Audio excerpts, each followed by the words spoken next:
গত 16 বছর আমাদের পাকিস্তানে বিমান যেতে পারে নাই কেন? এটা কোন ধরনের নোংরা রাজনীতি?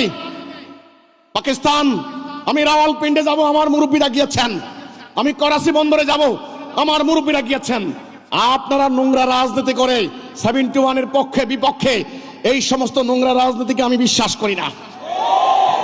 আমি পাকিস্তান যাব, আমি রাওয়ালপিন্ডি যাব, ইসলামাবাদ যাব, তারা আমার ঢাকায় আসবেন, চট্টগ্রাম যাবেন, ওরা আমার শাড়ি নিবে, ওদের 3 পিস আনবো, সমস্যা নেই, ওদের চাদর আনবো।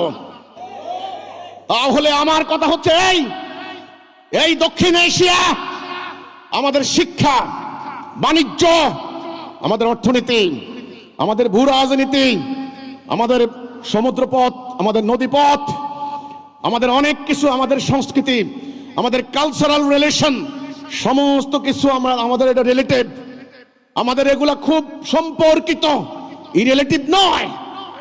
আমরা নির্ভরশীল, একজন আরেকজনকে ছাড়া চলতে পারবো না।